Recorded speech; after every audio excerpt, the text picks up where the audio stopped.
Welcome to CryptoPoint, your cryptocurrency news center. This is our summary specially prepared for today. Atomic wallet hacked, reports $1 million losses. Hong Kong seems to be opening up to cryptocurrencies. Lawmakers just repeat outdated narrative. Cryptocurrency exchange volumes decrease. BTC holders accumulate on the dip and sell on the high.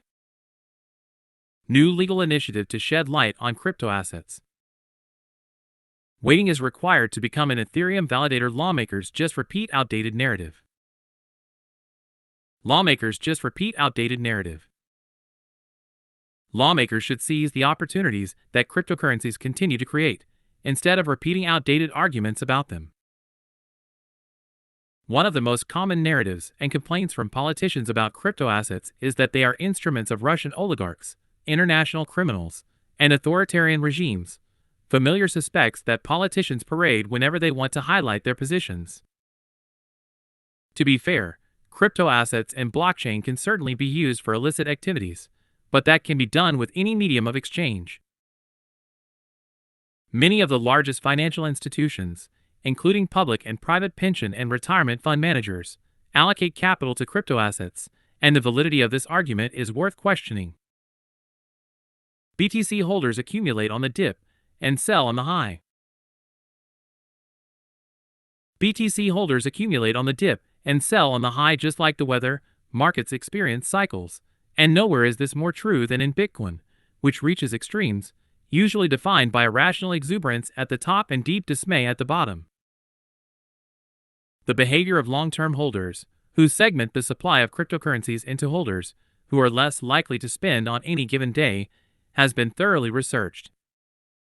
Expanding on this investigation in Following the Smart Money, it has been demonstrated how long-term holders generally accumulate Bitcoin at low prices in bear markets and then distribute heavily in late bullish stages. Waiting is required to become an Ethereum validator. Waiting is required to become an Ethereum validator. The Ethereum platform has officially transitioned to a proof-of-stake algorithm, abandoning proof of work for good. One of the multiple advantages of the merge in the protocol is that there are no longer Ethereum miners. Validators secure the platform now. It is supposed to simplify the path to becoming a validator. You deposit 32 Ether into the staking contract and run the appropriate software. But it turns out there is a long queue to become one, and it can take some time. So, if you have some spare Ether and want to secure the platform to earn rewards, you'll have to wait because becoming a validator is highly desired, and the queue keeps growing. Atomic wallet hacked, reports $1 million losses. Atomic wallet hacked, reports $1 million losses. Atomic Wallet, a non-custodial decentralized cryptocurrency wallet with around 5 million clients, reported that several users complained about their crypto assets being depleted. They later suggested that many users had six-figure amounts of cryptocurrency removed, with the largest victim losing nearly $3 million in USDT. Atomic used Twitter to inform that some accounts were compromised. Atomic added that the team will conduct further investigations because complaints under Atomic's Twitter posts continue, and some confirm that their funds were stolen in the past, and that the wallet provider did nothing to assist them at the time. Zach XBD stated he received many messages from Atomic users reporting lost funds, adding that there are many other losses, with six-figure values in cryptocurrencies on different chains. New legal initiative to shed light on crypto assets. New legal initiative to shed light on crypto assets. A new Republican bill in the U.S. House of Representatives would provide a path for a digital token to transition from being treated as a security to a commodity, aiming to provide more flexibility and clearer guidelines for crypto assets within the market.